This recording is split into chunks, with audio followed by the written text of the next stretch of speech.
Yo, what's up? This is Jay Dennis, and we're back with another Ranked and Reviewed. And today we are doing a band that you might not know that I'm a pretty big fan of.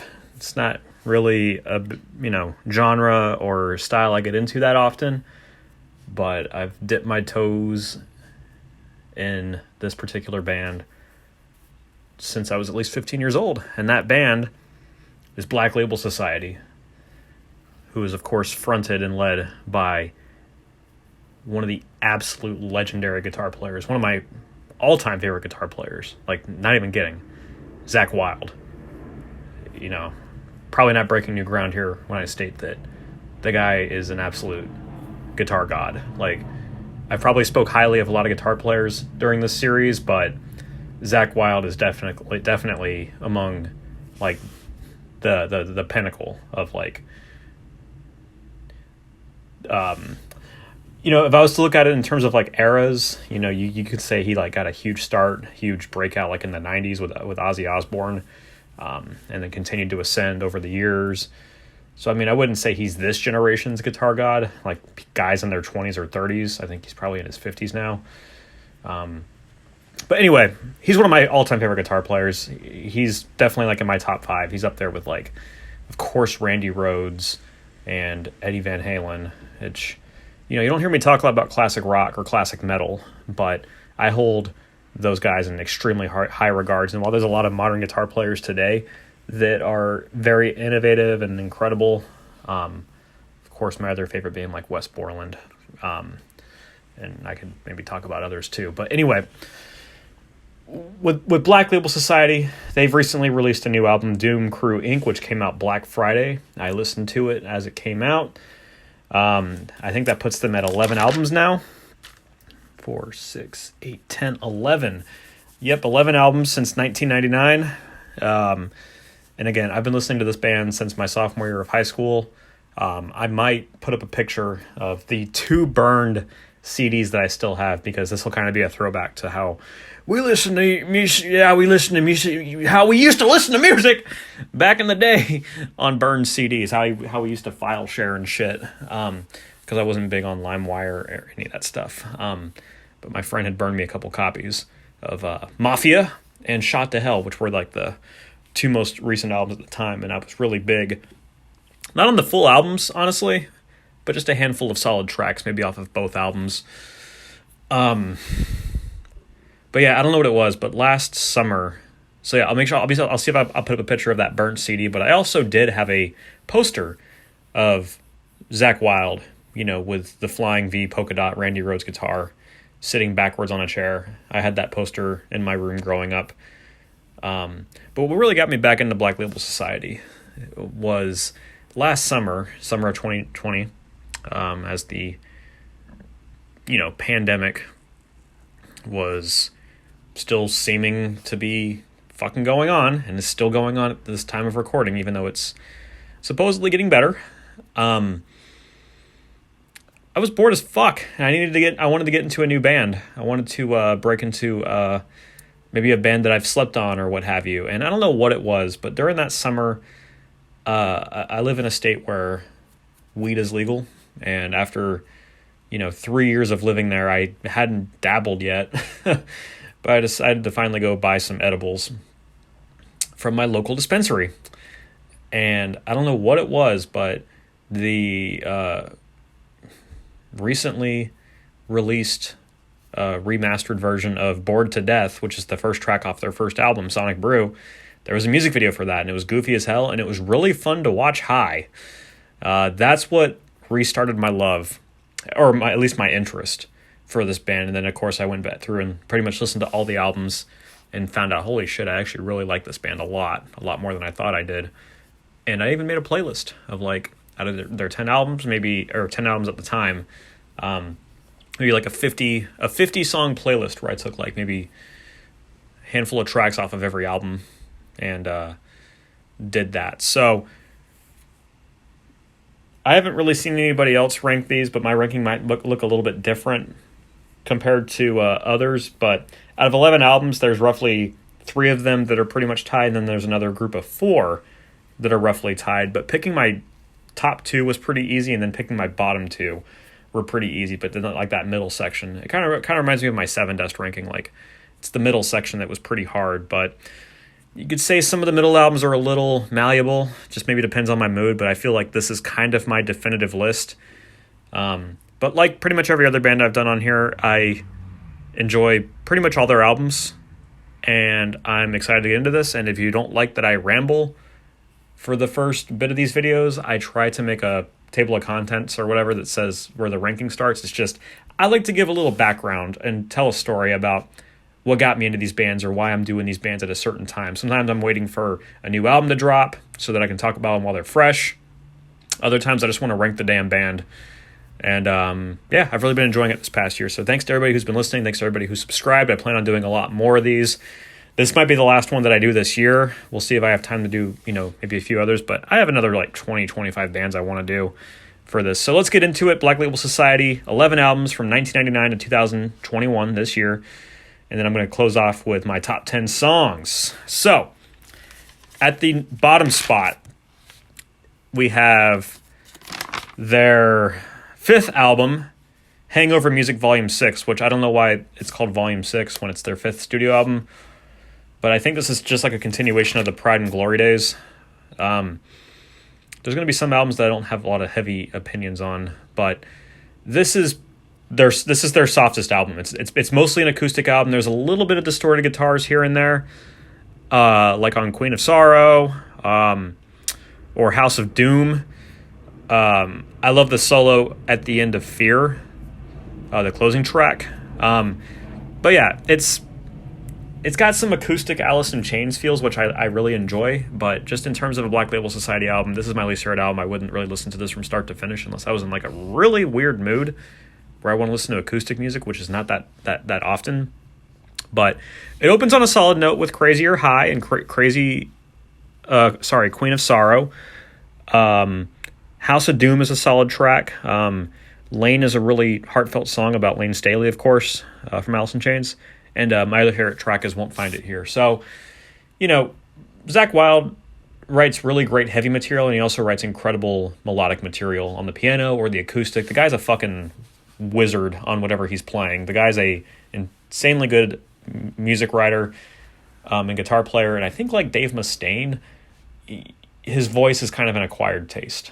Probably should have led with that, where if you don't like Black Label Society, it might be because of the vocals, but the guy's clearly influenced by Ozzy Osbourne, and it shines in all the albums. But my least favorite album is their acoustic album, Hangover Music Volume 4, but there are a handful of solid tracks on here that make the album worth listening to at least once, or at least a couple standalone songs on their own. At the next spot, I'm probably going to get some heat for this, but my number 10 spot goes to 1919 Eternal, which is their 3rd album, which, by the way, the spread from like least favorite to most favorite, it's not particularly big, but every album got somewhat of a great ranking. There's no bad albums. There's no weak albums. Okay. This was a pretty hard one to rank. But anyway, Hangover Music and 1919 Eternal, I kind of knew pretty easily those would be the bottom two. 1919 Eternal, though, it opens on a solid note with Bleed For Me, definitely the best song on the album, along with Bridged Across and Lost Haven. Another song I like is Refuse to Bow Down. It's got a pretty chuggy, heavy feel to it, but this album's just a little too raw for me. It is definitely one of the heavier ones, but just Zakk Wylde's vocal style on here, it's hard to digest at times. If you kind of want some of that biker metal, I didn't really talk about the fucking genre that Black Label Society is. They're heavy metal, man.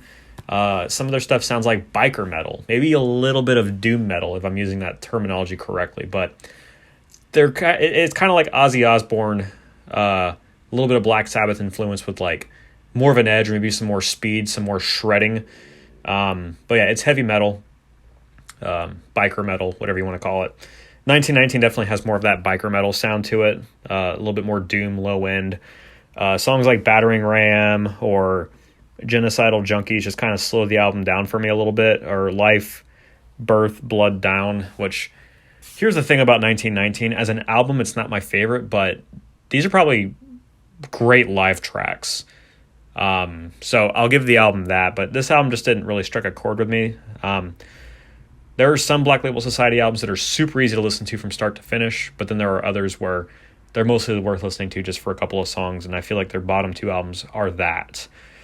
1919, again, the best track is Bleed For Me, the opening track. I love that melody and that edge. Bridged Across and Lost Haven. Number 9 spot. This is kind of where we start to get to like a three-way tie, but I'm going to put towards the bottom of that at the number 9 spot their newest album, Doom Crew Inc. Because 11 albums deep, it's a little hard, I guess, to be innovative, but there is some solid material on here. I just feel like some of the songs like Ruins or Forsaken or Love Rain Down, that's 3 songs in a row, they all just kind of drag on a little too long. Some of the songs didn't need to be more than 5 or 6 minutes long. But I do like this album. I think it's a solid release. I think it was very much worth the wait. And the singles that it led with were awesome. And what I will say about this album is while I might kind of criticize the songwriting or say it drags out a little bit, it sounds incredible. The guitar tone is excellent. The mixing and mastering on this album is incredible. The opening track, Set You Free, definitely is a winter-sounding song to me because of the key that it's played, and it definitely invokes emotion and is very powerful with the riffing and the great solos and everything. End of Days, I love that main riff also. My other favorite track, though, probably the best song on the album, though, is the closing track, Farewell Ballad. If you guys know the song Seize the Day from Avenged Sevenfold, you know, friggin' epic, acoustic, heavy piano, kind of like hard ballad style song, played in a similar key. Farewell Ballad really reminds me of that, but with like a Black Label Society sound to it. I love the acoustic work. I love the tone that he sings in. I love the guitar solos, of course. So there's a lot of great guitar work in Doom Crew Inc., but just some of the songs just drag a little bit, and some of the ballads. What kind of makes a solid Black Label Society album, I guess, is the complementation or the complementing between the heavy material and then the pretty much inescapable ballad. There's really no Black Label Society albums that don't have some sort of ballad on them. I'm trying to remember if 1919 has one, but pretty much every album has some sort of softer material on there. But Doom Crew Inc. is worth listening to if you're a fan, but it's just not as innovative or as brand new. Some of it, I wouldn't say sounds recycled, but it's just not as fresh as something that you would have heard maybe like a couple albums back. But the bookend effect is solid. The Set You Free and Farewell Ballad, first and last tracks, make the album easier to listen to, but it kind of drags a little bit in the middle with songs Ruins, Love Rain Down, which that's the same title as the closing track of Stronger Than Death. So I'm trying to figure out the connection there. Is it just a different version of it? But yeah, and Gather All My Sins also has a great solo as well. I also really like You Made Me Want to Live, which has a little bit of a grungy sound to it. But all right, cool. So let's move on. All right, so essentially continuing this three-way tie, we have their second album, Stronger Than Death, which is their sophomore album. Came out pretty quickly after their first album. I initially had this one ranked lower, but after listening to it again and realizing how strong and heavy and edgy and innovative it was for the turn of the century, this one's definitely better. Pretty much Stronger Than Death and Doom Crew Inc. and beyond, with regards to this ranking, these are all albums I can listen to from start to finish and enjoy them. So it's really the bottom two that I have a harder time listening to from start to finish. But moving on. So number 8 spot goes to Stronger Than Death, which is an easy album to listen to from start to finish. It has one of my favorite ballads on there, Rust. I love that. Build Up. Kind of reminds me of just like some of the thrash metal bands that wrote stuff like that, like a nice power ballad. It opens on a heavy ass note with All For You. You got some drop G and some drop A, or maybe the A octave tuning, where you just tune the low E string down to the octave of A so that the bottom two is like an octave chord, which Zakk Wylde does sometimes, and it sounds fucking awesome. I think he does that on Phony Smiles and Fake Hellos, which sounds great. Yeah, the opening 4 tracks are great. All For You, Phony Smiles, 13 Years of Grief, and Rust, all awesome songs. Super Terrorizer is kind of an annoying song, but it picks up in quality with Counterfeit God, Ain't Life Grand, and Just Killing Time. And the last two tracks, not my favorites, but solid enough. Stronger Than Death is just, to me, a more executed version of 1919 Eternal. It's got that raw sound, and it's heavy as hell. Would I characterize this as their heaviest album? Almost. Maybe this is their second heaviest. We'll get to their heaviest one in a little bit. But Stronger Than Death is fucking heavy. I really enjoy it. But there's just really no standout tracks that are excellent except for like Rust, which is, again, a power ballad. But it's raw, it's heavy, it's great. It's a great, I guess, a great median between Sonic Brew and 1919 Eternal. But it's solid. It's definitely worth a listen to, especially if you like the older material. Next up, to finish off this three-way tie, at the number 7 spot, which I'm probably going to get heat for this as well, but hear me out. We have probably their most popular album, which is Mafia. Mafia has some of their top 10 tracks, but as an album, it's got a couple tracks that weigh it down. There's like 14 rateable tracks on here, and what is it? 1, 2, 3, 4 that get below an 8. I get the appeal of a song like Fire It Up, but I just don't think it's the best opening track. I think What's in You is a better way to kick off the album. Or even fucking Suicide Messiah, man. The album really picks up with, of course, What's in You. I like that chorus. I love that chorus. And just the guitar tone. Mafia was really the album that got me into this band. It was Suicide Messiah. That was the song that got me into them. The other songs that I had on my iPod were Forever Down, of course, that fucking chorus, those fucking pinch harmonics, man. I loved the pinch harmonics, whether it was Killswitch Engage or Black Label Society or Shadows Fall. Pinch harmonics were huge. I love using them. I still do to this day. But one of my other favorite tracks on this album, probably the best track on this album actually, is Say What You Will. It's got such a nasty riff. It's got such a menacing octave chord melody. It's got a great guitar solo. It's got a solid verse that builds up with a pretty catchy, memorable chorus. So Say What You Will is the best track. You got some solid ballads on there, like I've Never Dreamed, or a little overrated, but it is a solid song about Dimebag Darrell in this river. It is a beautiful song. Other memorable tracks that I now enjoy that I slept on for a long time were Death March, Too Tough to Die, and Been a Long Time. More catchy, memorable guitar work. Mafia probably has some of the absolute best guitar work that Zakk Wylde has done in Black Label Society. A lot of memorable choruses. It's just a couple of four-ish songs that kind of drag it down. The songs that kind of drag it down for me are You Must Be Blind, Electric Hellfire, Spread Your Wings, and again, Fire It Up, not my favorite single. But the other 10 rateable tracks are all solid, and a couple of excellent ones in there. So kind of almost sitting at the middle of the list is Mafia, which again has 3 of their top tracks in my opinion, but just the album as a whole, a little bit spotty, but definitely worth listening to, especially if you're a diehard fan.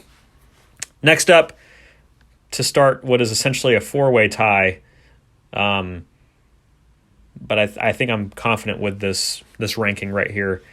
Next up at the number 6 spot, we have Grudged Hits, which was from 2018, their 10th album. This one's very easy to listen to from start to finish. We're getting into some more consistent territory here, where there's really albums that have albums that don't have really any weak tracks. But there's nothing excellent on this album, but there's enough good songs to kind of put it comfortably towards the middle. Grudged Hits is a little less aggressive on the with regards to the heavy material, but it's consistent. It's still semi-heavy. They kind of slow it down a little bit. You get a little bit more of that grunge, Alice in Chains, maybe Soundgarden, alternative grunge sound in songs like Trampled Down Below, which is a great opening track. My favorite song on the album is Room of Nightmares, which has a great guitar hook, great melodic and memorable chorus. It's it's not a very loud album. It's not very in your face, but it's got this dark edge to it that I really enjoy. And I think he called it Grimmest Hits to fuck with the fans. It's not a greatest hits album, but yeah, that's really my takeaway from this album. Is it's got a couple of solid tracks, the singles. Other favorite tracks again are The Only Words. The closing track is also pretty solid. And it's an album that, at least for me, it grew on me. Initially, I probably didn't like it as much, but I think even songs that I didn't initially like at first, like Disbelief, I actually like now. So Grimmest Hits grew on me, and it sits comfortably at the number 6 spot. Next up, we have... I'm probably once again going to get heat for this. This is probably their most popular album aside from Mafia, but at number 5 spot, I've got The Blessed Hell Ride, which, much like Grimmest Hits, is a pretty damn solid album from start to finish. Really no weak tracks, but there's a couple tracks on here that rank pretty damn high. Some of my favorite tracks are on this album, like We Live No More, which you can really hear the influence of Ozzy Osbourne in Zakk Wylde's voice. I fucking love We Live No More. That's such a gripping song with a lot of emotion, a lot of edge and power.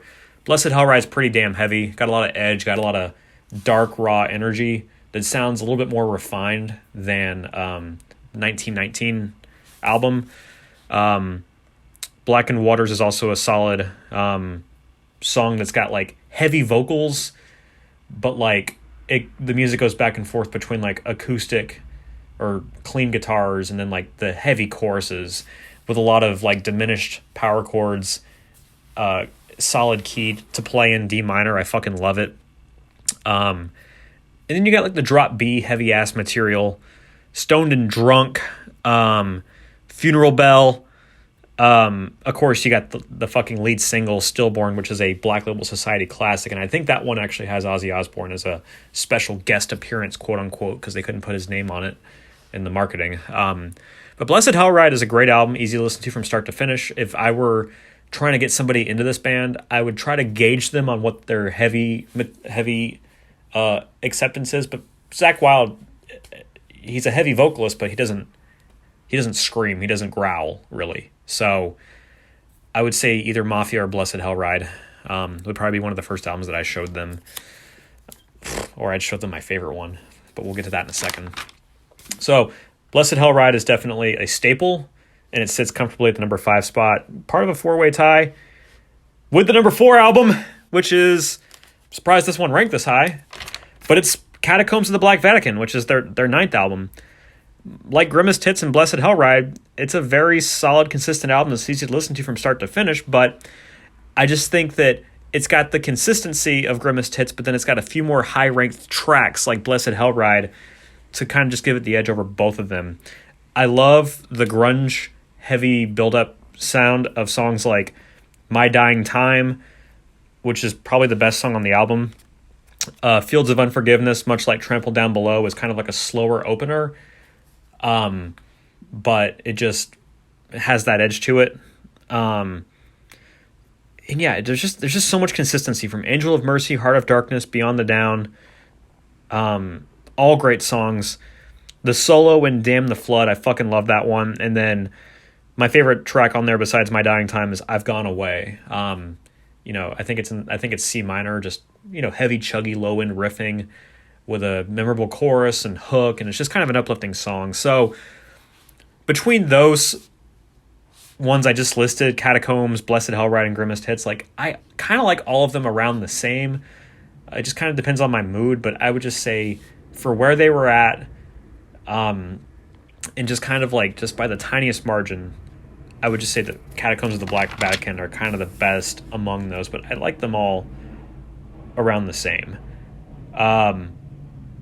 And to cap off this 4-way tie with what I probably would easily say is the best, easily the 3rd best Black Label Society album. I'm sorry if how I characterize these rankings sounds a little confusing, or even like I'm splitting hairs at times. It's just, I want to appeal to both my analytical audience that's just like, well, you weighted the scores, which one's better? And then, of course, the subjective side of where I'm like, you know what? Sometimes it just depends on the mood, but this is my definitive ranking right now.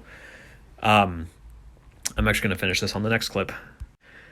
Yeah, so to cap off this 4-way tie, and what's easily sitting at the number 3 spot is their first album, Sonic Brew, which kicks off with probably the best opening track they have. Yep, that's absolutely correct. Their best opening track, Bored to Death, the song that got me back into that fucking groovy ass riff, that octave tuning, that memorable, super catchy chorus, incredible music video that came out so many years later, but it's just so fun to watch. They're such a goofy group of guys writing heavy, fun music. Like Zakk Wylde, I've heard so many interviews with him. The guy is so fucking lovable, and he's been through so much, and he's recovered through so much. Like I commend the guy, and I love that he can have fun and write heavy metal and just fucking do a great job at it. Bored to Death is an excellent opening track, one of my favorite songs from them, and they keep the momentum going with what sets apart Sonic Brew, especially coming out in 1999, is there are clearly some classic rock and some classic metal elements injected in here. I feel like I'm listening to little twinges of Led Zeppelin, or trying to think of like another guitar player or another style, Black Sabbath or something else. But like, there's just so many memorable guitar riffs and hooks and dynamics on this album that make it so fucking easy to listen to and so fun, where even like the ballads that are heavy are still fun to listen to, like Hey You. My other favorite tracks on this album are Peddlers of Death, which has excellent guitar work, the harmonic scrapes and the pinch harmonics in the pre-chorus and the chorus itself, just very memorable. Great lyrics, great hooks there. My other favorite song is Mother Mary, which opens up with a beautifully groovy, heavy, catchy, I'm assuming that's a bass riff, and then it opens up with that nasty pinch harmonic driven groove riff that I've like skated to and walked my dogs to and just enjoy life to. And then it's got a great chorus also.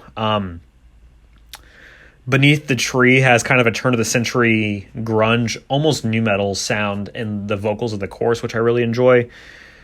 Something I haven't talked about really, but the acoustic little shred sessions that he did on some of the first couple albums, I think Taz might be one of the best ones. The reason why this album isn't their best, though, it's because of the back half of the album after Taz. Definitely doesn't have the same energy or consistency as the front half, but there's nothing weak.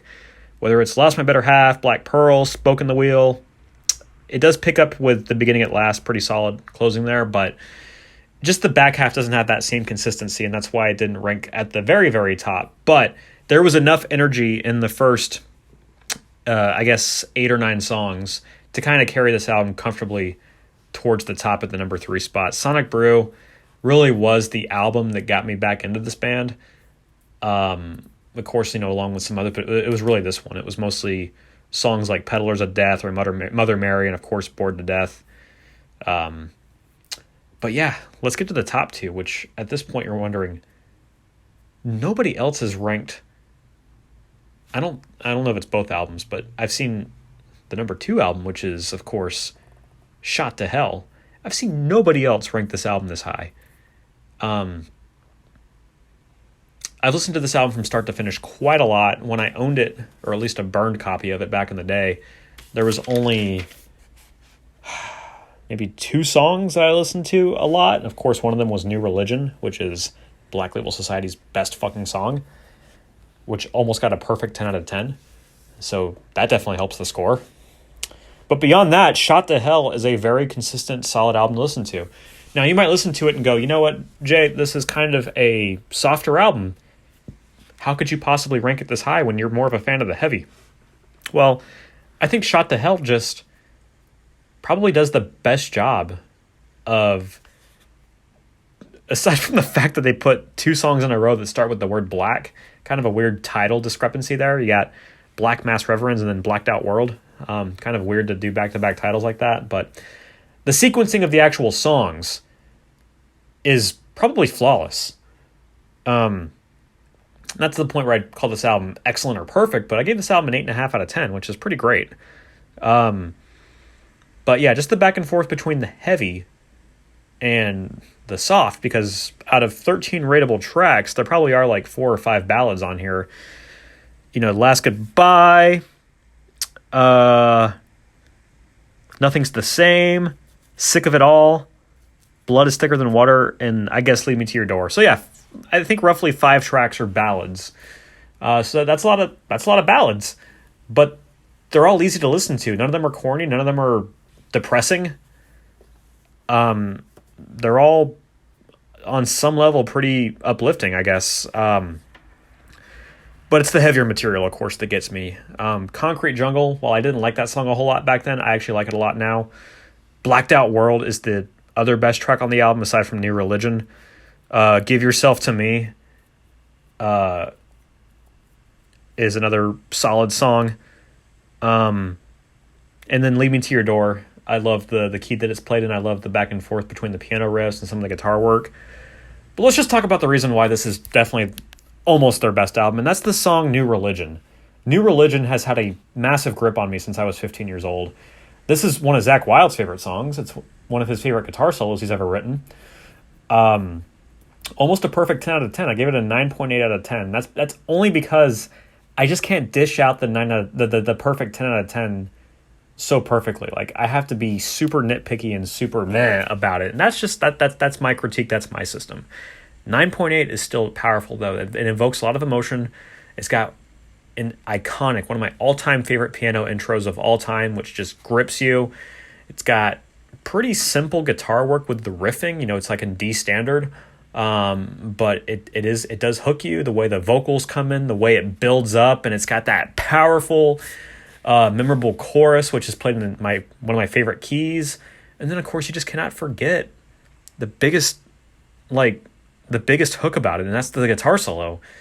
It's the perfect mix of perfect bends and shredding and just dynamics. I would say that this is definitely one of the first songs I'd want to show somebody to get them in the Black Label Society. It's like, hey, here's a perfect representation of Zakk Wylde, where you are getting a heavy-ass power ballad with a piano intro, but you're also getting edgy riffs, maybe a little bit of edgy vocals, and then, of course, a powerful guitar solo. So that's why Shot to Hell's number 2, not just because it's got the best song from them on there that definitely picked the score up, but shit, even if New Religion wasn't on here, this album would probably still rank a little bit higher than Sonic Brew. Shot to Hell otherwise is a solid album that's easy to listen to from start to finish, and of course I love Blacked Out World. You got some heavy-ass detuned songs on this album also, so it's not their softest album by any means, but it's also not their heaviest. Their heaviest album, though, is the number 1 album, which is my favorite album, and that's Order of the Black. God, I love this album. This one got an 8.6 out of 10. My favorite Black Label Society album got an 8.6 out of 10. Opens with their second best opening track, which is Crazy Horse, which might be the best song on the album. This album is an absolute clinic on the heavy side of Black Label Society. Now, I mean, there might be, out of 12 rateable tracks, there might be 1 or 2 softer tracks. I think, I don't remember what they are, but there's just enough heavy, catchy drop D or maybe D standard songs on here that are just really so guitar driven and has Zakk Wylde's like more aggressive vocals on here that just hook me more and make it easier to listen to. This is such a much more like metal album that I love with, Crazy Horse, that opening drop A nastiness. Overlord, Godspeed Hellbound, especially that incredible bridge with the piano work, the drumming, which leads back into an incredible guitar solo. War of Heaven, that fucking chorus, man, with the chugging in between. And then Riders of the Damned, another incredible bridge. There's just so much good writing on this album. Another great chorus is Southern Disillusion. Yeah, this just has some of the most fun guitar work, some of the most memorable riffs. The only album that might compete with this one with regards to like riffing and like memorable guitar work would be Sonic Brew or Mafia. But Order of the Black, it's probably their heaviest album. Maybe a little bit heavier than Stronger Than Death. So that's what I have to say about Black Label Society. I went on a little longer than I wanted to, but it's 11 fucking albums, man. Who else is talking about Black Label Society for this long? Well, there probably are people. I just don't know if they're doing YouTube videos about it. So that's why I'm here. I enjoy this band a lot. I enjoyed pretty much all their albums, but Order of the Black and Shot the Hell are easily their best albums, along with Sonic Brew. And then, of course, my least favorite albums are Hangover Music and 1919 Eternal. But it doesn't mean they're not worth giving a shot, and there's not at least a couple songs off of each of those that are worth listening to. So let's review real quick. From least favorite to most favorite, we've got Hangover Music Volume 6, 1919 Eternal, Doom Crew Inc., Stronger Than Death, Mafia, Grudged Hits, Blessed Hellride, Catacombs of the Black Vatican, Sonic Brew, Shot to Hell, and their top album, of course, is Order of the Black from 2010. My top 10 songs are Mother Mary, Blacked Out World, Farewell Ballad, Riders of the Damned, Crazy Horse, Suicide Messiah, We Live No More, Bored to Death, Am I Just Bored to Tears, dun, dun, dun, dun, dun, dun, dun. Say What You Will, and of course easily their best song is New Religion. What's the spread? That's 6 different albums there for top 10 songs. We got 2 off of Shot to Hell, 2 from Sonic Brew, 2 from Mafia, 1 from their new album, Doom Crew Inc., 2 from Order of the Black. Wow, 2 from Order of the Black, my favorite album. And 1 from the Blessed Hellride. So yeah, thanks guys for listening. Feel free to comment below what you agree or disagree with. Are you happy that somebody finally did a ranking of this band? At least in this format. How would you do it differently? What's your favorite songs? You got any memories? Whether it's Black Label Society, Zakk Wylde, whatever. Zakk Wylde, Zakk Sabbath. And yeah, be sure to check out the other videos. I do quite a lot of other genres. It's mostly metal music, but I do dabble in some rap and pop as well. And yeah, thanks for listening, guys. I'll catch you guys on the next one. And if I don't talk to you before the end of the year, have a happy fucking holiday season.